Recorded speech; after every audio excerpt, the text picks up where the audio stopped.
Baik, assalamualaikum warahmatullahi wabarakatuh.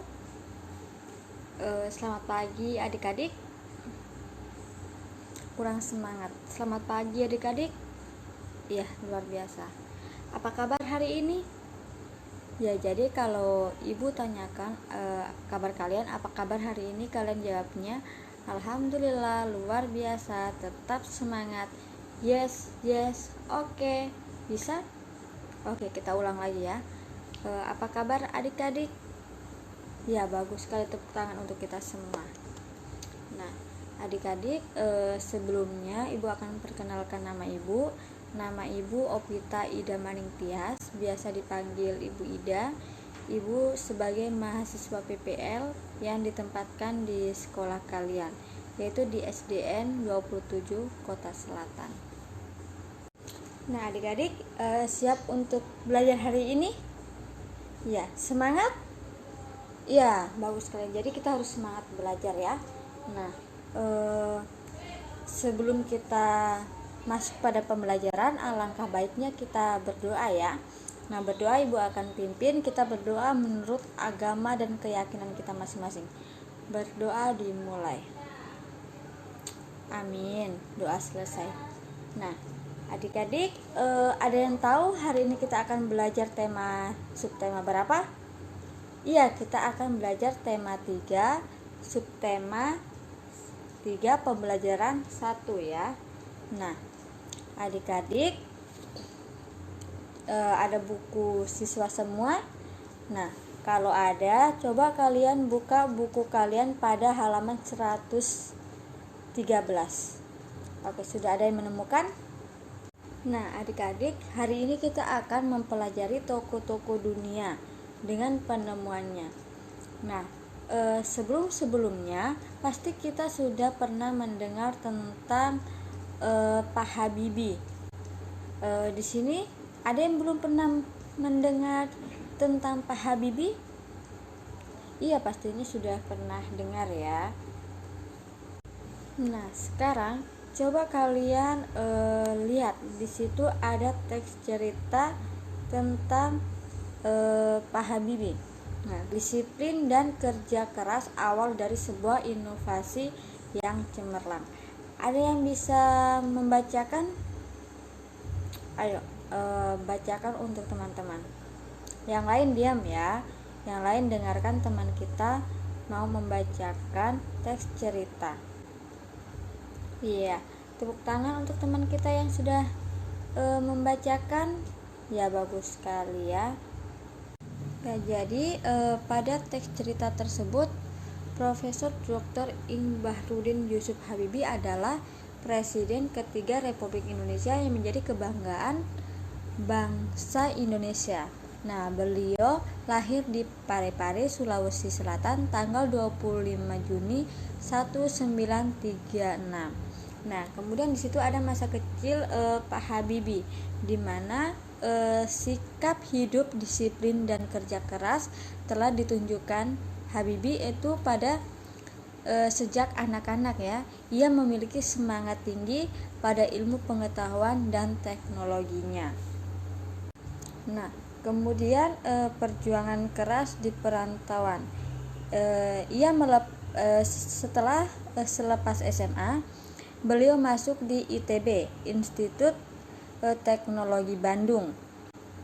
Kemudian mendapatkan beasiswa untuk melanjutkan kuliah di Jerman, jurusan konstruksi pesawat terbang. Nah, ia bertekad bulat untuk bekerja keras dan harus sukses. Nah, Habibie menggunakan musim liburannya dengan bekerja mencari uang untuk membeli buku sebagai pendukung sekolahnya ya. Nah, kemudian pada tahun 1960 Habibie itu mendapatkan gelar diploma Ing di Jerman dengan nilai yang sempurna ya. Teknologi. Ia menjadi satu-satunya orang Asia yang berhasil menduduki jabatan bergengsi di perusahaan pesawat terbang yang ada di Jerman. Nah, kemudian kecintaan pada tanah air. Nah, pada tahun 1968 Habibie mengundang 40 insinyur Indonesia untuk bekerja di Jerman guna mempersiapkan keterampilan dan pengalaman mereka dalam membuat produk industri dirgantara, maritim, dan darat di tanah air. Nah, pada tahun 1974 juga ia menjadi Menteri Negara Riset dan Teknologi hingga menjadi Wakil Presiden dan Presiden Republik Indonesia yang ketiga. Ya, prestasi cemerlang buah dari disiplin dan kerja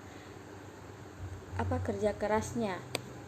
Ia menerima banyak penghargaan dan prestasinya diakui di berbagai lembaga internasional seperti di Jerman, kemudian Inggris, Swedia, Perancis, dan Amerika Serikat, serta menerima penghargaan yang hampir setara dengan hadiah Nobel ya. Ya adik-adik, dari isi teks tersebut apakah menggunakan kosakata baku atau tidak? Ya, bagus sekali. Ada yang tahu pengertian kosakata baku? Ayo, siapa yang tahu?